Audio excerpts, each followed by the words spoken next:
Hey everyone, welcome to the Psyched to Practice podcast, your one stop for practical and useful clinical information, masterful insight from experts in the field, and a guide to daily living. We're your hosts, Ray Christner and Paul Wagner. And Paul, today we have another Masters in Practice episode where for me, it was kind of an honor because one of my closest friends who I've known for years and someone who I do a lot of work with and a lot of presenting with, was nice to have Dr. Jessica Stewart on with us. And someone behind the scenes that I've heard so much about, and, great to finally put, a person to the name. And, after being able to talk with her, I certainly understand, the connection there. And so for today, talking about something that actually you and her have a joint project going on with, it was media and device usage. And I believe it's also a chapter in a recent book that just came out for you both. Yeah, we've, it's been interesting. This has been kind of an evolving topic for us over the years. And we have a new book coming out on cognitive behavior therapy, specifically with groups. And was the first time we actually published on this topic. So it was really exciting. And Jess and I have been kind of traveling the country a bit, speaking on this, which, I think anybody that's listening knows, like, you can't turn on the TV without hearing a news story that has something to do with, we're seeing media and device use be so unhealthy at times. And how do we get people to manage that? So, fun topic to do. Even turning on the TV is some media. Yes, well, that's right. That's right. So, Paul, like today, I guess for me, takeaways, it's kind of hard for me to come up with one because it's something that she and I have worked on so close. So I guess I'm just kind of interested. What was a takeaway for you today? It's something that I think Jess did a great job of really putting it into words, and it's just how broad media and device use is. And, you and her both come up with an acronym SCOPE. And I really, really appreciate that, because until then, it's just we can find these different facets that media and device use lives in. And we really try to make it this polarizing, good, bad, and being able to step back from that and really being able to put it on a spectrum and saying instead of this language, how do we recognize, healthy versus unhealthy, and doing it in these differing ways. And maybe here are some different measures. So, something I'm definitely going to be taking away and using in the therapy session. And, certainly I'm hoping our audience enjoys being able to hear about just, the SCOPE model and some of the games interventions. Yeah. And, for those, just to give you a little background on Jess, Dr. Jessica Stewart, she is a licensed clinical psychologist in Massachusetts and Rhode Island. And she has a private practice in Providence, Rhode Island. And as Paul mentioned, she has a new book coming out, which I am part of as well, the Handbook of Cognitive Behavior Group Therapy with Children and Adolescents. Actually just hit the shelves October 3rd. So we're excited to have that out and, to really introduce some of these principles. And with that, we hope you enjoy this Masters in Practice episode, Ween from the Screen.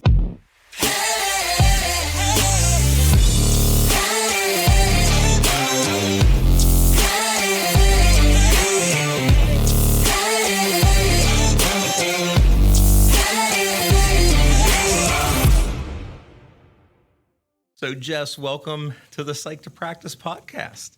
Thanks. I am psyched to be here. Yeah, well, that's good. So, this is kind of an interesting one. So just to give some people a little backstory, I've known Jess for 25 years. Did you realize it was that long? I do, yeah. I do, yeah. So Jess and I did our doctorates together and have since done a whole bunch of things, which has been great. Long. So I'm excited. Although this is it could be a little sibling rivalry because that's kind of how we argue when we're working together. Yeah. So who knows how this is going to go today? That's where the best ideas come from, though. When we're fighting about something, we usually work it out. So for everybody listening, Paul's the mediator, if that should happen. So we'll, or the referee, or the referee. That's right.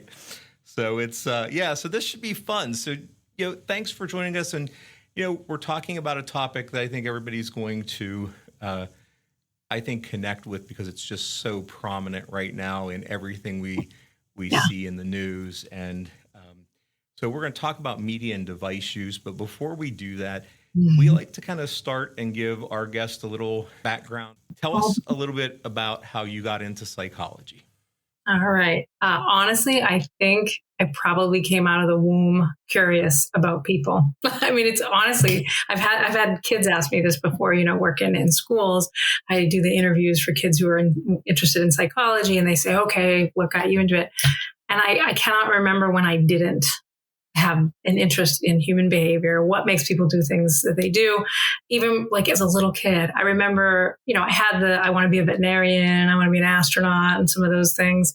And in my childhood, which maybe you'll relate to, Ray, I don't know about you, Paul, Top Gun, Star Wars. So I wanted to be a pilot at one point, fly things. And then, I kind of started to really think about a real job that I could do. And it just kept coming back to people and what made people do what they do. I remember 5th grade, even I had a friend who was going through some stuff, and I was thinking about her parents and how that was impacting the way she was relating to the rest of us. And I had little index cards with my thoughts about these people.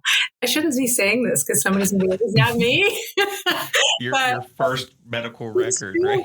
Yeah, my first. God help me if those are somewhere in my mom's house. But so I've just always been interested in that, just on a real intuitive level, people's feelings, and that could be a kind of a curse as a little kid, not knowing what on earth I was feeling, which is something I think that helps me now.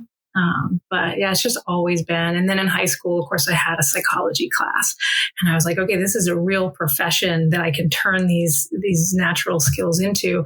I was also really curious about philosophy, which is right in line with the same thing, right? So in college, I was a double major, psych and philosophy, particularly drawn to Eastern philosophies and Buddhism, especially since I was in high school, and much to my Catholic mother's dismay.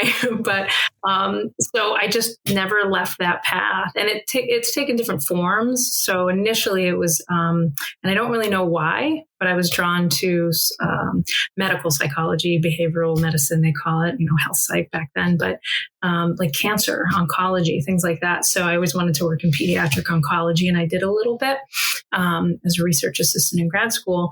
But then I couldn't get a job in a lot of places, and when I did, it was a residential for severely traumatized kids. And I didn't really get back to med psych at that point. I did a little bit more, with some Luke Eric's work, my dissertation on quality of life, but I just stayed with teenagers, and I have been following them. It's like maybe I didn't want to leave high school. I don't know, but I joke with kids. I'm like, listen, I've been in high school for 28 years, whatever it is. So that's how I got into the field. Yeah. So, it's interesting. We hear so many kind of different paths, and most people surprisingly land in it later on. So it's kind of cool to hear you kind of you had just this trajectory from a pretty young age. In me, I guess, that curiosity, always was very curious. Yeah. And that kind of leads into, what we're going to talk about today, and the idea of media and device use. And, so you and I have worked on this together over time. So I kind of know a little bit about how you got into that specific area, but maybe if you could share for others, like what got you now focusing on how we intervene with media and device use? Yeah. And I think how to understand it too. I think that's when, I was trying to think about this, Ray, what was that first conversation? And I don't think I can think of the first conversation, but I know how it evolved. And it was for trying to understand this, whether it's a helpful thing, whether it's not. We have our intuitive and qualitative observations. In practice, you've got a kid who is turning to a device for connection to others, and you think, yeah, that's great. How often we're using technology now as interventions, right? Go listen to this song, and we'll do some lyric lessons, as we call them, right? And maybe I'll share a video that I want you to watch, and it's been a real helpful tool. But then over and over again, when it's not, right? And the ways that technology, we're watching kids not actually manage it in intentional ways or within their control. And I think that was a big part of some of our early conversations, that almost every referral has some degree of concern for the child's device use, right? Whether it's this kid is disconnecting from the family, they're not following through with chores, or everything from their behavior to the way they think is impacted by the way others people think, or the way other people approve of how they think, and then their emotions, right? So we just kept seeing it everywhere. But when you go to take it away, it has other complicating factors. And so I think, I don't want to get too far ahead, but I know that when you and I were like, God, this whole question of, is it unhealthy? And people really starting to get concerned anytime there's something that could be harming kids, right? And let's be honest, all of us, not just kids. But we didn't want that all the way over here type, answer, that real either or argument that is about like all of this, whether it's school, banning phones, whether it's healthy or not, banning social media. It's just not helpful either or, but we have real problems for some kids, and it really is a concern. So I know that we were trying to figure out how can we conceptualize this in a way to understand that beyond the is it, isn't it, and it's so individual, right? It's not about screen time. And I think that was one of our very first conversations, trying to offer something to families that goes beyond screen time, and really having trouble nailing that down, nailing down how they help their kids. Yeah, it's been a really interesting kind of evolution, I think, for us. And, for me tonight, it's kind of nice to be out of the hot seat and to really just kind of get your insights on this. So that's, so I appreciate our work that we've done together. That's right. So I love that we've done this together, but, really, I think it's gonna be fun to just, kind of hear your view on this. No, just the way that when Ray and I were talking about it, we've watched, I have that luxury, Ray has that luxury of watching the change, right? If I was new in this field, I might not really appreciate what kids were like, what development was like, and what those factors are that impact kids' well-being and functioning before technology. But we have that, and we get to really understand things differently. So that, I think that's a real luxury for the two of us when we're hashing this out.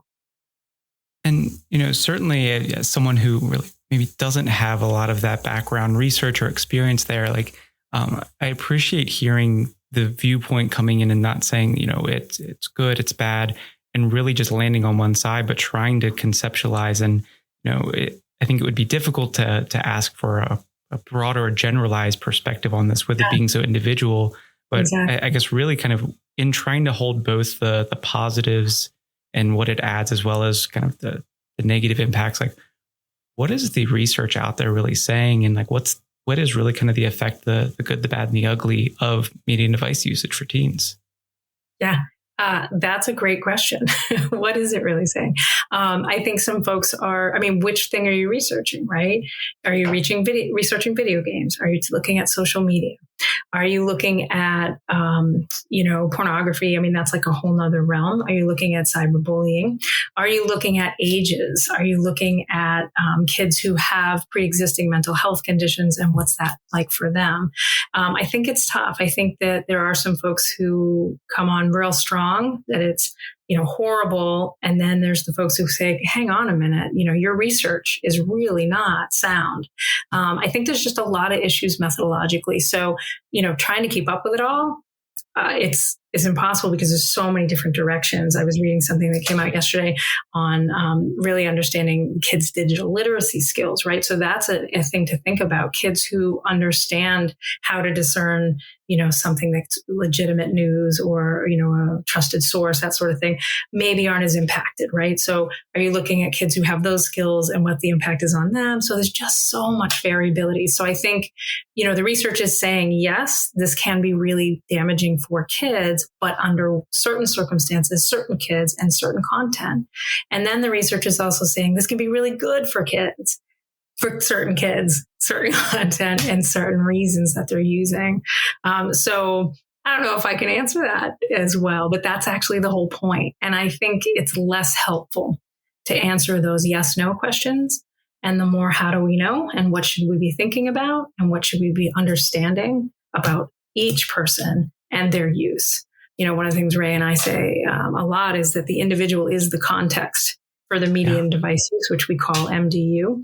And I just keep coming back to that. Anytime we're talking about it with groups of folks, think about that. Like anything, that individual is the context. And so what do we need to understand about that individual?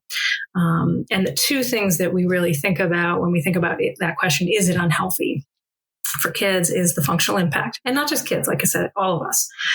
The functional impact, that's going to determine whether it's unhealthy or not, right?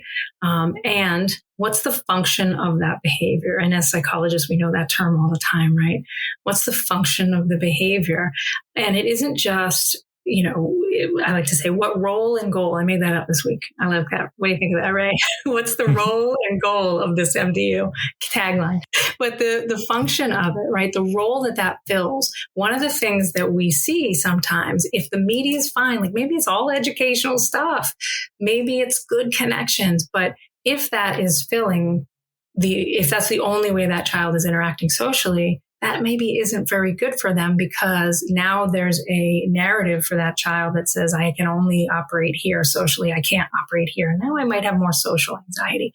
So even though it inherently isn't good or bad for that child, it's filling a role that something else should really be filling. Emotional coping, we see that a lot too. So is that in the way of a child or an adult developing a different skill, that is more functional and is healthier for them? So I think those are the things to think about. I don't even know if I answered your question. I think I started to go somewhere else. Well, I mean, you answered it by creating a lot more questions, I think. And that's what it's like when you do this work, right? Oh God, how researchers are operationally defining any of this stuff. Good luck and thank you for your hard work. Well, and at that point right there, like as you were sharing, I couldn't really help but think like just how diverse and broad this is, and really like, how long the field of psychology has taken to understand people, within the world and context that we know. And really the media and device use is a completely different world, or different worlds that we're needing to kind of go in and explore. So it's not just one facet or one piece of, what's the behavior in this context, but it's what's the behavior in this thing that can be so diverse and broad and offer connection, offer opportunities to learn things that maybe we shouldn't be exposed to, the instant gratification element of that. And, I don't know that, at least kind of as you're describing it, I don't know that there is a definition that really would capture everything, other than saying it's a little bit of everything in a way. And I guess trying to maybe making these categories of like, what are those markers, or who are those maybe the individuals or that we can kind of draw some connections with, where, certain individuals that are experiencing this or that have this background have a certain response to this exposure. Is there any research that was done in there that jumps out to you at all? Oh gosh, you mean certain things that we can kind of have a little more confidence would weigh one way or the other? Yes. Yeah. I mean, I don't know off the top of my head, honestly, all the research, but I'm sure that violent images, we know that there's some research in there, especially certain kinds of pornography. We know hate speech and the impact that may have. We also know on the positive side, really healthy benefits for people of marginalized communities having access to other folks from that share their identities in an online world, when maybe in your absolute, geographic location, you don't have any folks to connect to. So we know that the benefits for kids who identify, as queer or LGBTQ, plus that those folks, we are doing research on that, folks of particular ethnic and racial identities as well. We know that there's a lot of benefit. So in terms of the benefits, I think people are really trying to make that case. Some of the research is really looking at, hey, please don't look only at what's hard. Let's talk about, how to use this for health. So I think that's good. And I know, we're in this environment now where, everyone has an opinion on it. And, that's also another part of access of we get to hear everyone's opinions instantly and, constantly. But, one of the bigger pieces that I think has kind of been in the spotlight here recently is, schools banning, cell phone use or kind of putting restrictions on there. And I'm curious, has there been any kind of consensus on, is this a positive trend that we're seeing? Is there a negative? And I'm sure it's gray, given the nature of the conversation so far. Yeah, everything's about as gray. I'm just going to say yes and no.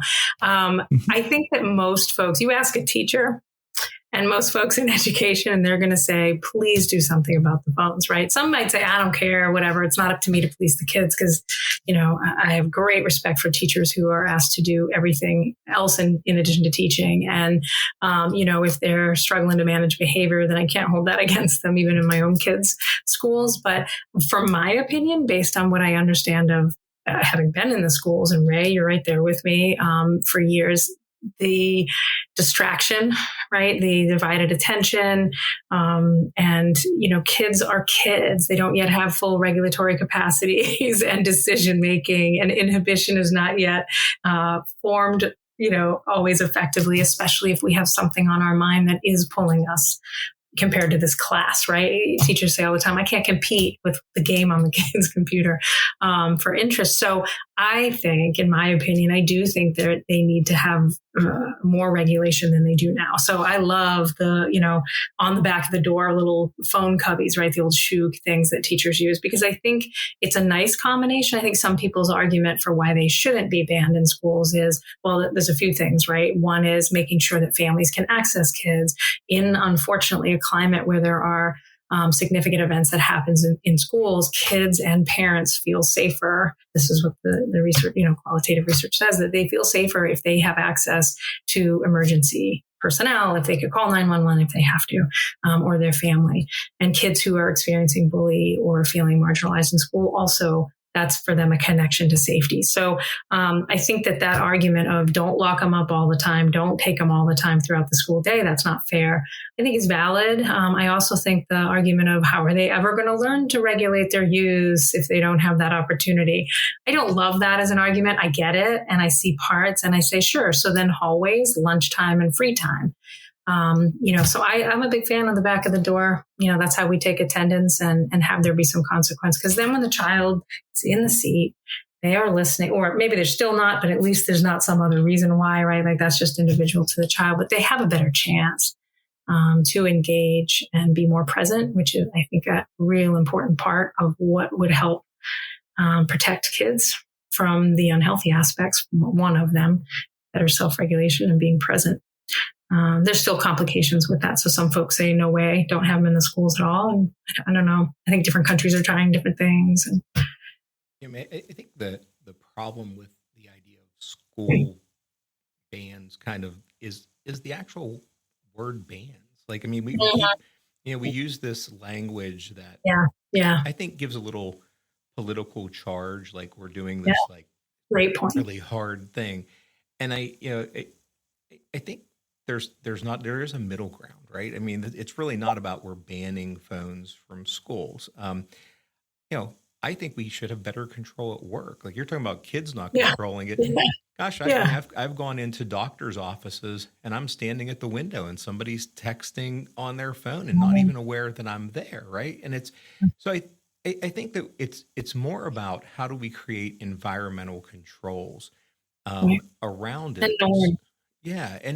And then that way it, I think there's a lot of pieces with that. I was just doing work with an adolescent, and in the session I said, all right, I don't let kids have phones during therapy. So we kind of ban it.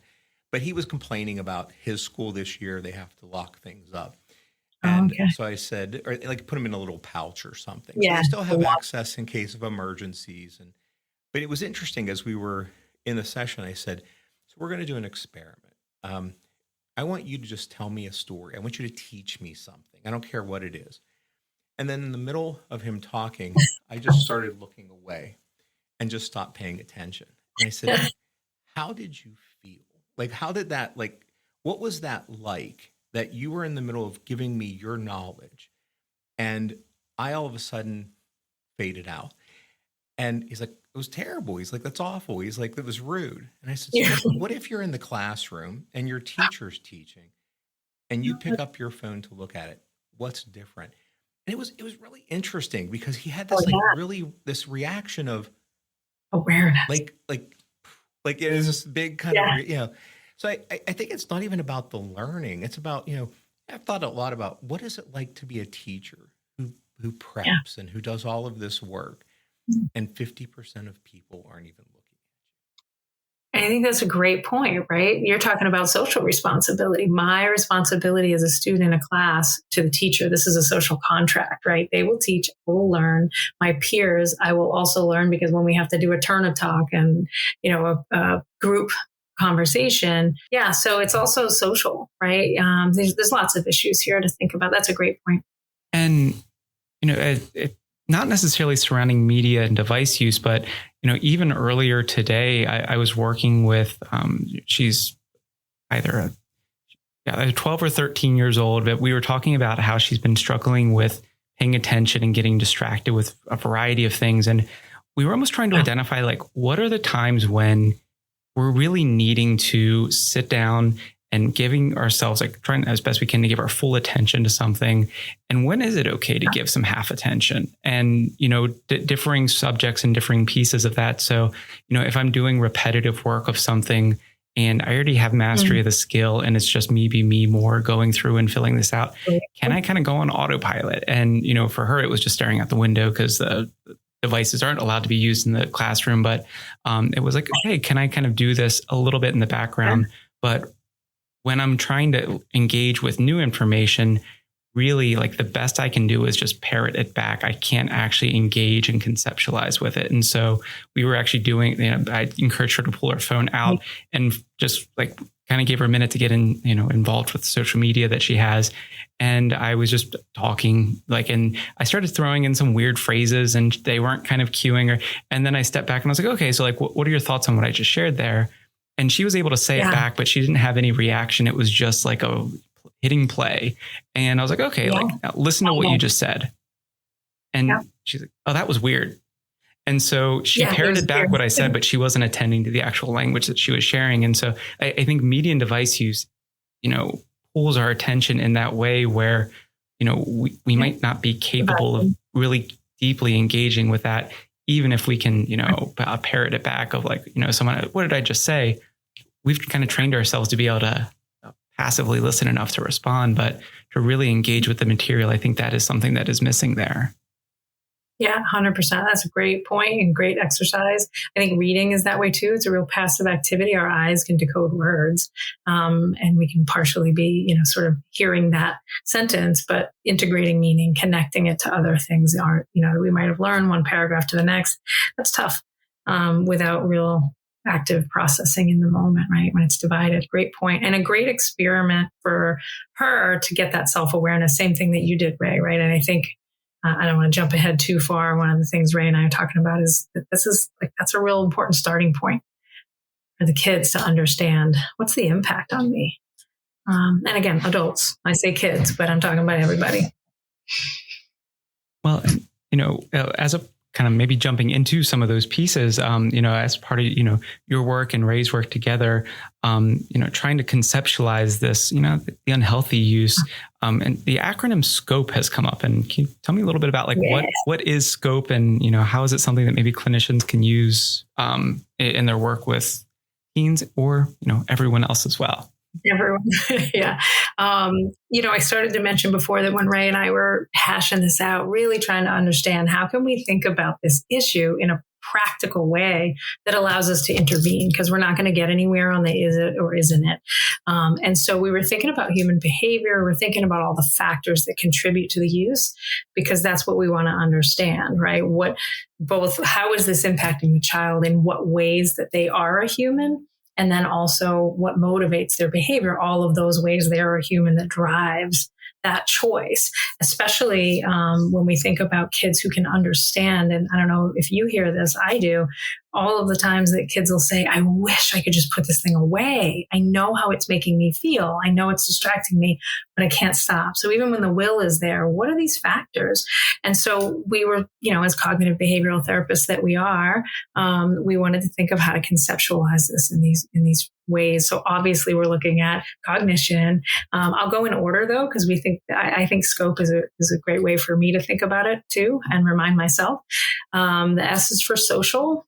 and cultural factors that might be going on. So I'll just go through them. The S is social, and we put cultural in there because I don't think you can ever really separate those two.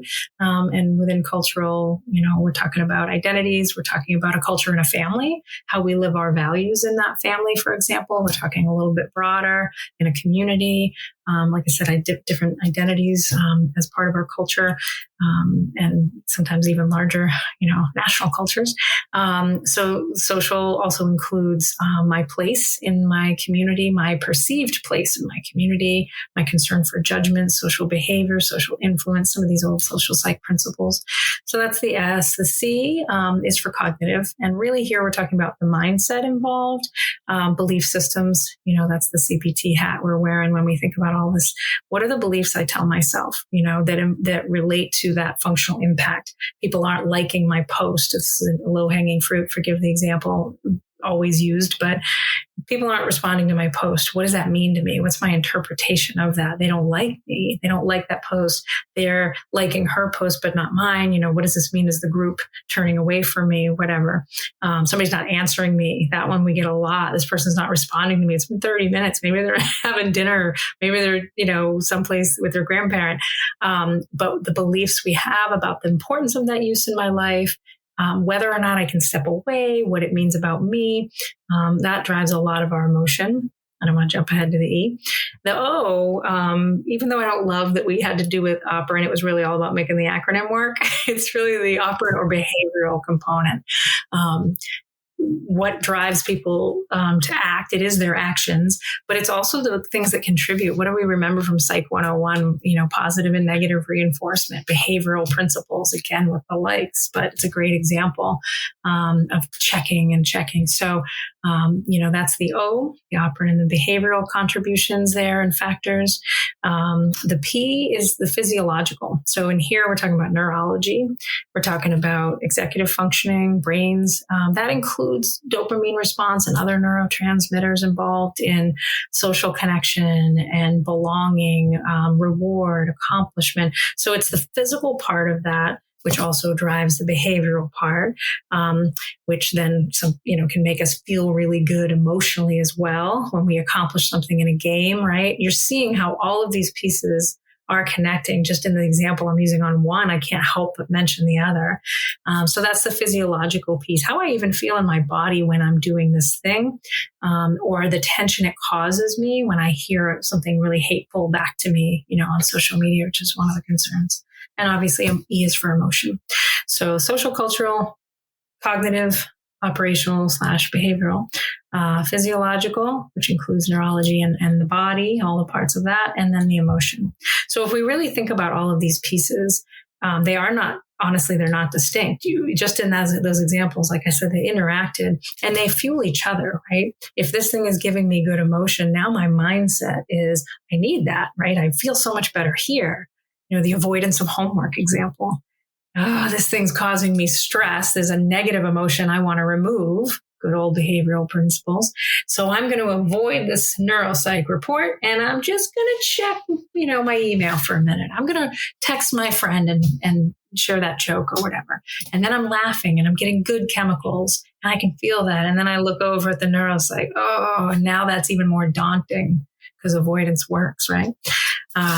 So is that helpful? It truly is. And I can't help but think, like, as you're kind of going through, like, how interesting it is that each one is, I think could be just its own unique focus.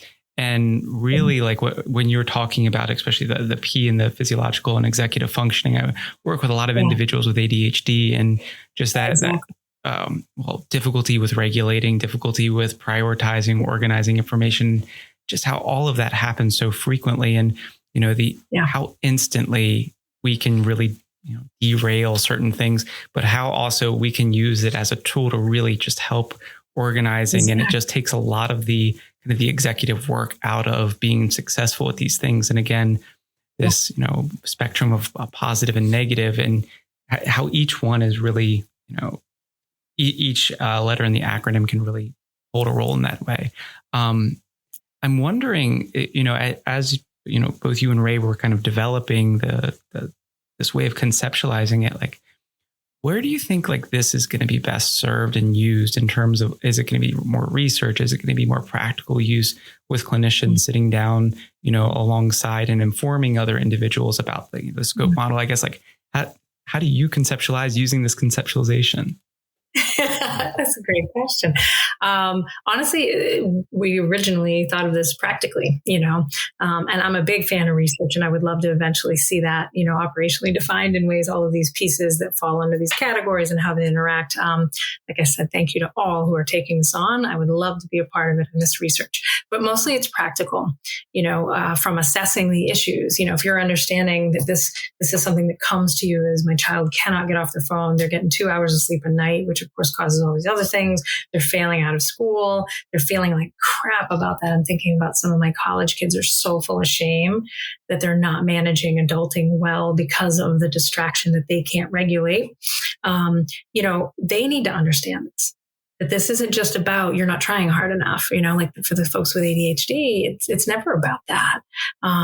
Sometimes that's a factor, right? Like your effort, but, and your willingness to make those changes, but let's assess that first and let's teach them. So really in a practical way, I think as clinicians, are you asking questions about each of these factors? And are you understanding how they're influencing each other? Rather than just that face value, I'm checking boxes of, are they anxious when they're using devices? No, they say no. Okay. Maybe they're anxious before. Maybe they're anxious when they get off using the device. Did you ask those questions? Do you understand emotion related to behavior? And the social dynamics, right? Is this a problem because it's a problem for my family? Or is this a problem for me or our relationship? So I think that assessment for sure, and then education as part of our education for kids and adults, being able to understand these factors for themselves because they probably aren't thinking about it. Like Ray and you, both of you gave examples of kids who just hadn't thought about how their behavior impacts somebody else, and awareness and a lived experience in that exploration is a huge part of behavior change. We always say we can't self-regulate if we're not self-aware. So I think using this framework helps the layperson understand. We really have to use examples, but certainly clinicians should know how to use this, and hopefully that's helpful. And, along those lines, I can't help but think just about, we want to call it like the information era or the technology boom, whatever one we want to use. But, the vast majority of individuals have this immediate access. And, I know for me growing up, it was something that, I kind of grew up, born in the early 90s. And so I saw, sorry for that. Sorry, but I feel older now. Being able to kind of really technology was a part, but it wasn't everything. And there was this kind of split between, being engaged and, really still having to be patient with a lot of different things and kind of even in some ways bored waiting for, or in that the ways that it sparked creativity. And it's actually an exercise, again, quite often with ADHD individuals, but, I try to talk to them about like, okay, instead of us, waiting for engagement, let's create engagement. And so I hand them a piece of paper and a pencil and I'm like, what are all the things that we can do with paper? And, it's like, oh, we can draw, we can write something. Usually those are the first two, but then we get a bit more creative. So I make a paper airplane, I make the fortune teller.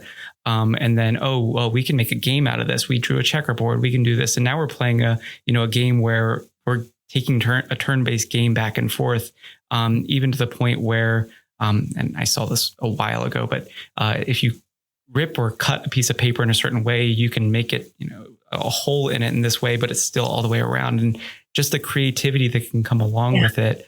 But we need to be able to be, kind of looking for that creativity and trying to, cultivating it rather than just waiting for the next piece of entertainment. And so, love that. Yeah, like so often just that instant gratification element that this can bring into it. And, if we have immediate access and instant gratification, there's not necessarily a lot of waiting that we need to do. And, quite often when I'm working with younger children into teens, they struggle with downtime. They struggle with boredom. They struggle with these pieces. And that's where, I feel restless, or, I'm then, going onto my phone and it's hours that I'm spending.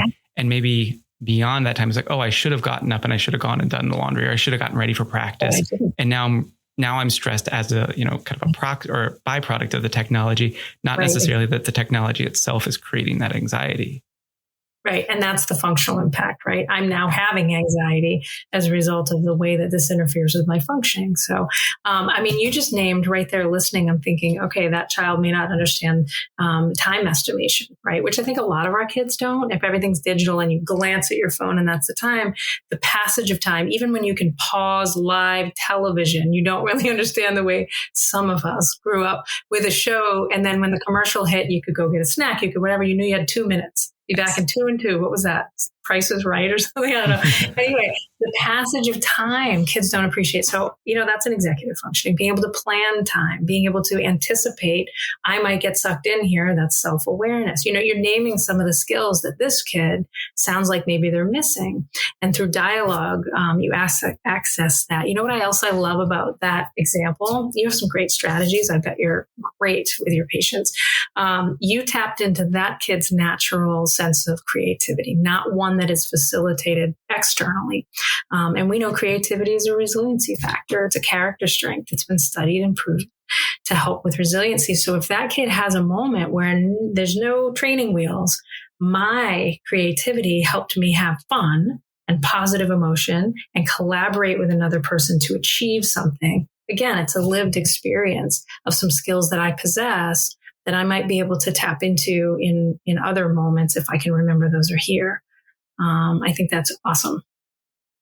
And, I love this idea of the scope model really being this functional tool and being able to, I'm thinking of, wish I would have had this for some of those conversations, because so frequently it was either surrounding or we're kind of, whether we were talking directly about media and device use, the implication is there that we're talking just that difficulty with regulating. And, certainly I've been talking a lot about ADHD. It's every person is impacted by this, and really trying to understand, the scope of media and device use and being able to apply then this conceptualization of scope to say, what's the effect and how can we then help to guide and shape it in a way that is going to be more beneficial. And I don't necessarily know that we're ever going to be fully beneficial. I don't know that I've ever met a person who perfects media and device use, but trying to identify what are the positive effects that we can have and limiting some of those negative ones as best we can through this awareness. Exactly. And I think, we could have a whole conversation separately on executive functioning, how that contributes to unhealthy media and device use, and also how devices impact executive functioning capacities, because there is research on that, changes in areas of the frontal lobe and other areas, amygdala, things like that. So that's another conversation. Well, and, I've been talking about the SCOPE acronym, and, in kind of preparing, there's another acronym here of GAMES. And I'm curious, kind of with the background with CBT and the media and device use, what is, this acronym, and, how can it be used to focus interventions here? Yeah. I think, Ray and I had a lot of fun coming up with this. Again, the intellectual stimulation of this conversation, because there's no necessarily right answer. How far can this thing open? All the algorithms. But when we did boil it down to some places that you can assess, some specific factors, to individual, to each person that you can assess and understand, you want the intervention to be individual, but there were some definite themes, and we keep talking about it, right? Executive functioning and self-regulation, self-awareness. So there were certain things that we knew could benefit everyone when it comes to a conversation about how do I make sure that my relationship with technology, that's a phrase that I think is real important. My relationship with technology is healthy, or at the healthiest that I can be. Your point was good too, Paul, that, this isn't about getting it right. It's about a sustainable thing that sometimes we might lose sight of, but how do I get back on track, back into a place that's healthy, that minimizes risk? So we were looking at trying to think about how to intervene for people. Once we can assess all the factors, what do we do? How do we help them help themselves? And teach them skills. We wanted to come at it from a skills point of view. And we were thinking about it through the lens of a lot of other approaches to addressing addictive behaviors. That word gets thrown around a lot with MDU. And I think that there are some situations where it fits that definition of an addiction, but there are a lot of times it doesn't. Misuse, disuse, ineffective use. But we wanted to tap into the idea of harm reduction principles that go along with addressing addictive behaviors, because you cannot, I don't think, in this world now and where we're going, not have a relationship with technology in some way. You have to be able to regulate your use and engage with it. So it's not about abstinence. So what are the skills necessary? So the games model is how we organize those. And we kind of went back and forth a little bit on which one comes first, right? But this is a modular CBT based intervention program that can be more targeted then to the person's needs.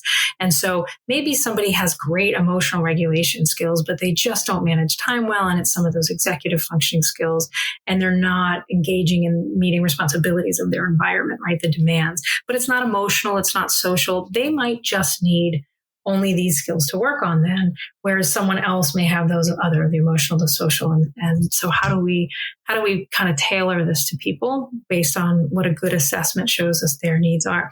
So the GAME stands for goal setting, awareness, mindset, which is that cognitive piece, right? What am I telling myself this thing means, right? How am I interpreting situations related to this or triggers? Good CBT work there on mindset. Emotional competency. Do I have a sense of when I'm feeling what? Can I tell my emotion just changed before it leads to dictating my action then, right? And can I regulate those emotions differently without a device build that competency. And then S is self-regulation, which is a lot of the executive functioning and behavioral pieces that we talked about. What we really went back and forth, I don't know if you remember this, Ray, games, goal setting, awareness, the first two letters. We really were like, man, but you can't self-regulate if you're not self-aware. Like, we got to start with awareness. But then we were thinking, if we try to throw awareness at people and we haven't yet talked about things like readiness to change and their goals, then we might be thinking they need to work on this, but if they're not on board, we've lost anything, right? They're not even going to get into this engagement. So we really wanted to start with goal setting and the idea of talking to people like we do in any therapy, the very first session. What do you want to be different by the time we're done, right? Ray and I went to school together. We know that that's part of the intake session is let's talk about discharge and what will that look like so that we know where we're going together. And I think having this conversation often with kids, and especially those college age kids, I'm loaded with those right now around media and device use. That's because independence came on board. But those kids, what is your goal? I don't want to get in trouble with my parents. I don't want to fail out of school. Great. What's leading you to fail out of school? What's kind of getting in the way of that success you had in high school? These things. Okay, where's media and device use fit? So what are you really looking to change here? I want to be able to do my homework first. Now the goal is coming into shape. Their awareness is also coming on board. So we made awareness second, but let's be clear, it really is from the very first conversation that you're starting to instill that awareness. But that module, when it does come to awareness, is also psychoeducation about brains, about everything in the scope model, everything about their neurology and how their behavior feeds that, behavioral principles, right? It's great. So that awareness is educational in a lot of ways. But it's also my favorite thing, mindfulness. So it's a lot about understanding how to stop, how to listen, how to observe what is happening inside me, because maybe that is its own digital literacy skill. How do I know when to stop because this thing is impacting me negatively? If I'm not paying attention to that change, I do a lot of 0 to 10 scales. So if I'm rising and I'm at a 4 in my frustration level, and then like this emailing situation or whatever's happening, this game is causing me to be at like a 7, before I turn around and snap at the person who says, hey, dinner time. And now I've got social problems. I got to feel that rising and I got to be able to stop, bring myself back. So that's what the games model is. It's a skills-based modular program that, I think most of these we think that most folks really could benefit from, but you could probably get a sense early on that they may not need as much on this one conversation versus maybe repeated multiple sessions on that. But these are the skills that we think really underlie being able to have a healthy relationship with technology going forward. And Jess, I want to kind of add, you mentioned about the goal setting first. And I think, one of the things is, as we've kind of moved through this, where, and I know we've kind of had our disagreements about what came first kind of thing, but one of the things that was really good. Yeah. One of the things I thought that's kind of come out of this is, especially with kids, when we start talking about goals around media device use, they've been told it's about stopping. It's about abstinence. It's about you can't use your device during school nights or whatever it is. Only 1 hour. Right. It's this, right. There's this, so, kids come in, I think, for interventions, being told about how we're going to eliminate it. And I think when we start talking about goals of how do we get you to a point that it's more healthy, that it's something, and we were really, I think, purposeful in not using terms like misuse and addiction and talking healthy versus unhealthy, because, I really haven't had a kid be resistant to that, or even an adult. When I've sat down and said, listen, this isn't about finding out, eliminating your use. It's about finding out what's the right amount of use for you to not have it impact things for you, whether that be social or educational or getting your parents off your back. So I think it's, I mean, I think that one of the things as we've kind of gone through, that's been such an important piece that I'm not sure we thought about it having that piece, but it goes back to that, this is harm reduction. This isn't about abstinence. It's not about eliminating these aspects of your life.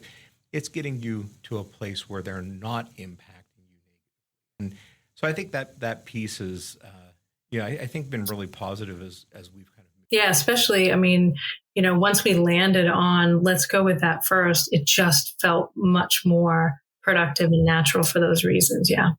And, when we're working with teens anyway, or even kids, whose goal are we talking about? And I think that's so empowering for kids in the process if we're talking about their goals, not necessarily their parents. And that might be its own issue in a family session sometime. It really depends what we're talking about. But sometimes I think it's also okay to have what our overarching treatment goals are that we work out with parents and kids together.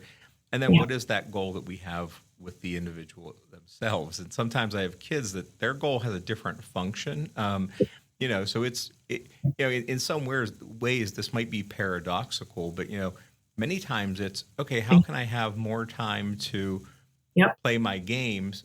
Well, that's to be successful in these areas that your mom and dad care about. Like it means that you gotta have good grades and you have to do these things. And when you're functional in those, then the media and device use is less harmful and less concerning. So and people don't care too much. Yeah, right. They'll leave you alone. That's right. Yeah, it's so I mean, I think that sometimes we have to play both of those. So. Yeah.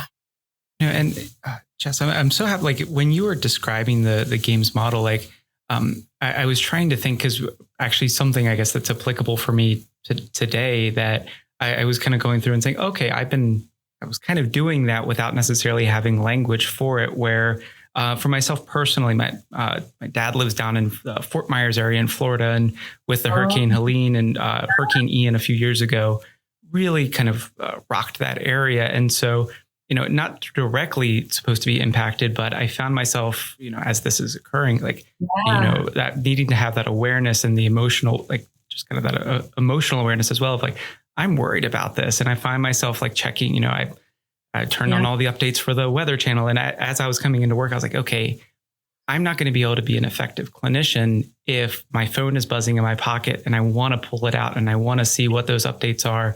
So let me try to then having a more specific self-regulation of I'm going to mute, the Weather Channel. I'm going to mute this. I'm going to, make sure that if my dad texts me or calls, that's going to come through. But beyond that, I'm not wanting to take away. And so I'm needing to kind of even, suppress some of those pieces, because it's not going to be an effective, day for me if I'm sitting there worried and connected to my device all day, because if I can, or, I can't do anything regardless other than, being able to call and check in. So using those opportunities when I could, but trying to then self-regulate and not just, be glued to the screen, because that wasn't going to be enough, that wasn't going to let me really get through the day successfully. And so as you're going, I'm like, I had the goal of, I want to be effective today. I needed the awareness, the self-regulation, and so all of these pieces. And so I do think it's an element that, I'm sorry, go ahead. Sorry.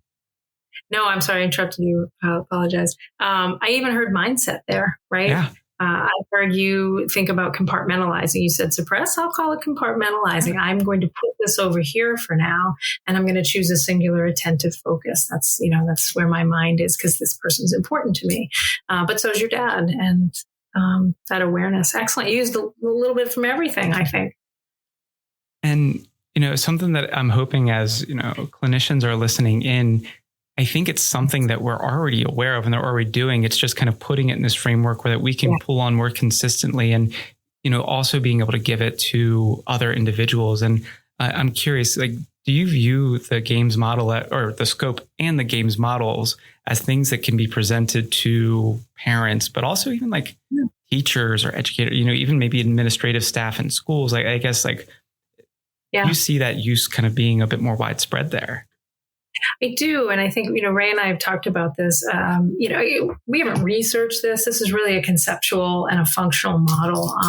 Hopefully that'd be great to understand, if the games model in particular really does make a difference. But we're using evidence-based interventions, right, that we know will work in other capacities as cognitive behavioral therapists. So, educating about these, I think we're pretty confident that we could talk to a bunch of teachers, for example, a room of administrators or teachers, about how to be careful making assumptions about what's going on for that kid, but understanding the scope. What are some of those cultural pieces that might be happening for that child?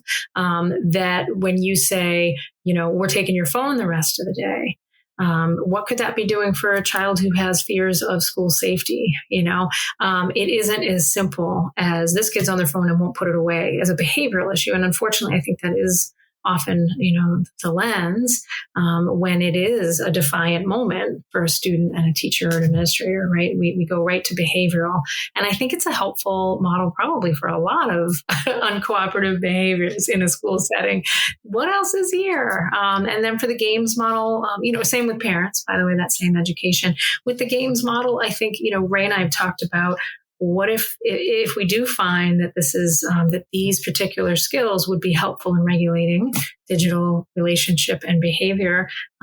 Then what if they could be part of a conversation that exists early on with kids as you teach other digital literacy skills? Maybe you throw in there the idea of understanding emotion as you're engaging. And there is good work on the specific skills that underlie digital literacy. So let's throw in emotional regulation and awareness and keeping it in perspective. Other people's opinions are just other people's opinions. That, keeping in mind things like our own sense of identity and our own values, and hold them.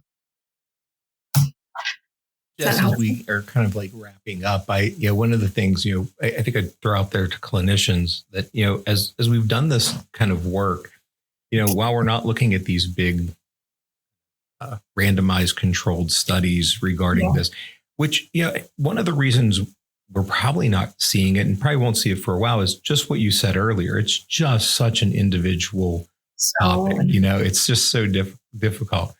But I think that those that employ the games model and scope and use this framework is, making sure that we are collecting data on an individual case basis. And what's that outcome for that individual? Because this is such a, I think a difficult kind of topic because, I'm sure you have had the same experience. I don't think I've treated any individual the exact same way.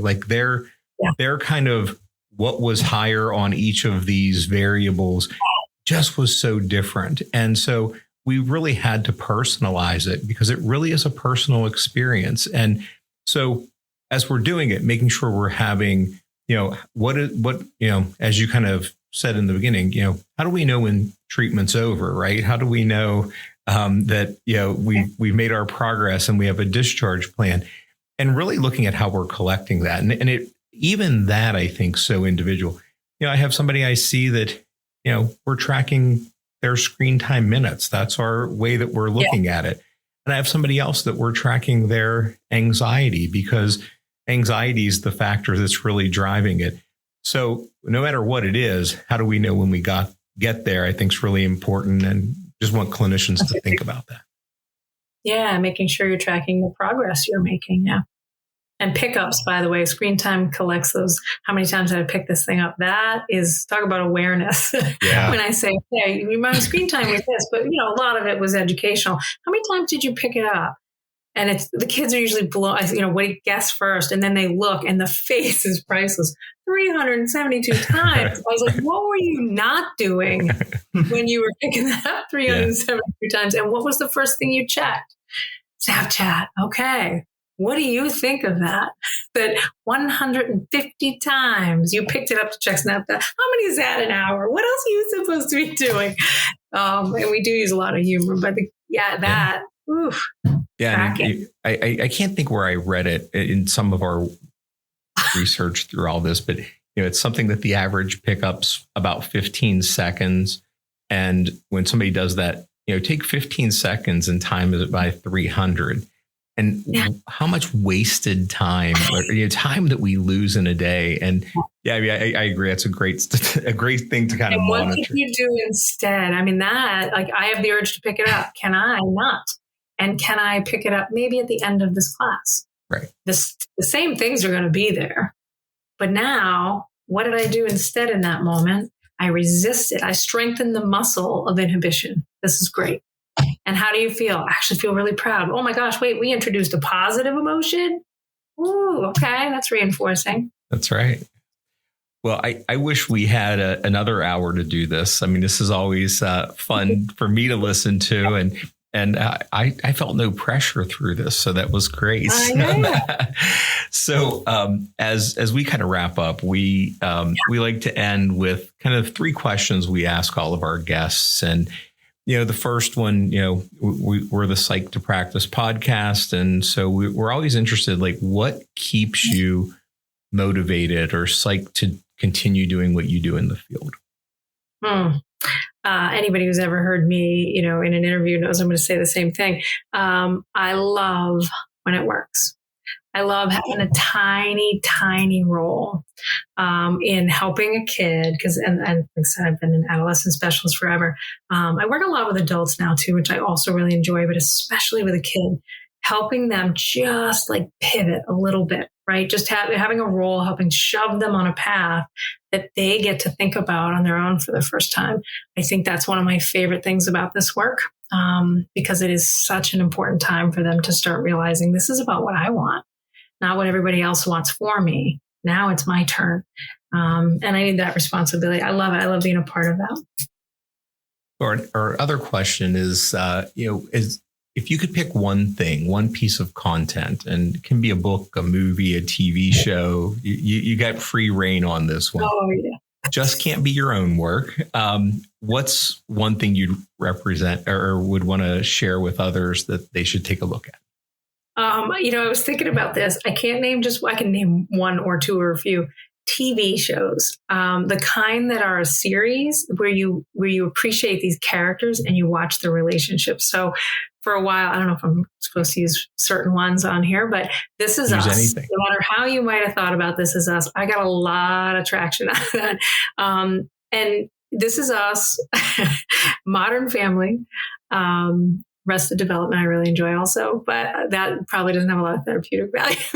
That's just entertainment.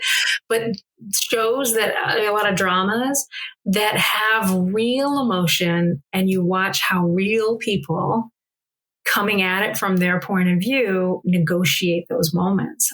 How do they manage and regulate? How do they not do such a hot job? I mean, I think that's, that's great therapy tools right there. Great therapy in there. And honestly, what's that? I said it's something we've actually had, we've had guests that we've, talked about using pop culture and different medias. And sometimes we forget how valuable they are, not only for our own kind of understanding and behavior, but how we can put those in the therapy room as well.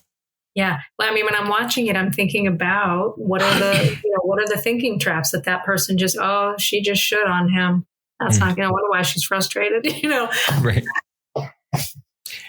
And last question is, we like to end with kind of your 3 takeaways that you would share with, maybe people early in their career. What are 3 things you've learned that you think are valuable for others? Yeah. I think first remembering something you learn early on, right? The relationship really is the most important part of a change process. Someone has to feel safe. And so no matter how tired we get, no matter how maybe somebody might be driving us crazy, or we have differences, really making sure unconditional positive regard, right? That person knows we care about their growth.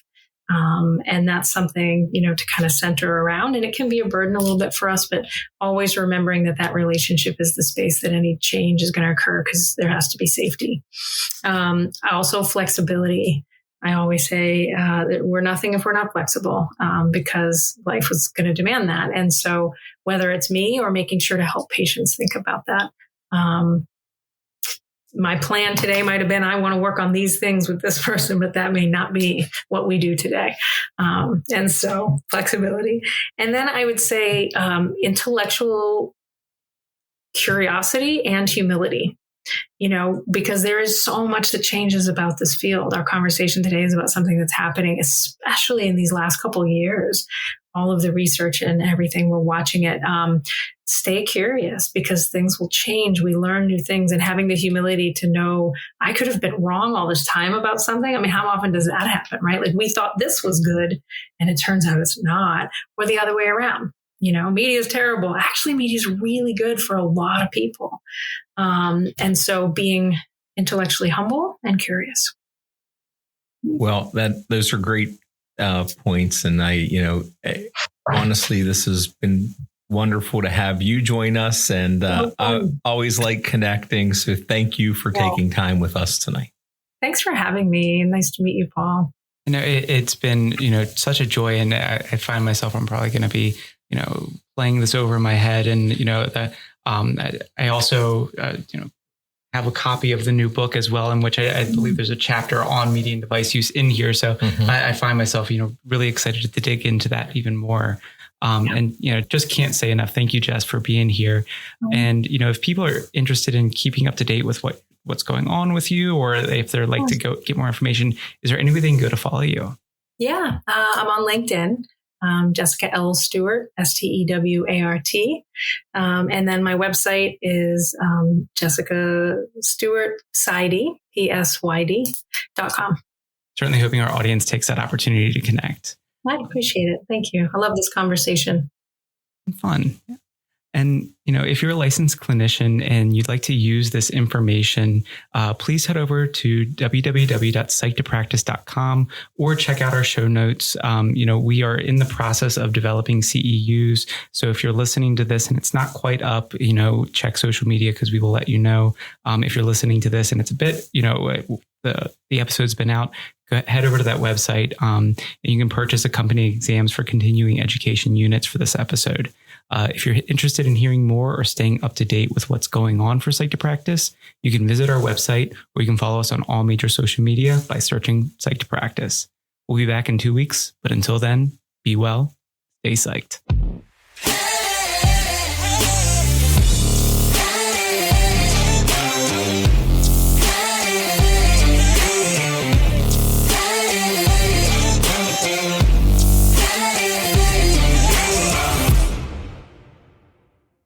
The information contained in this podcast and on the Psyched to Practice website is intended for informational and educational purposes only. Nothing in this podcast or on the website is intended to be a substitute for professional, psychological, psychiatric, educational, or medical advice, diagnosis, or treatment. Please note that no professional patient relationship is formed here, and similarly, no supervisory or consultative relationship is formed between the host, guests, and listeners of this podcast. If you need the qualified advice of a mental health professional or practitioner, please contact services in your area. Similarly, if you need supervision on clinical matters, please locate a supervisor with experience to fit your professional needs.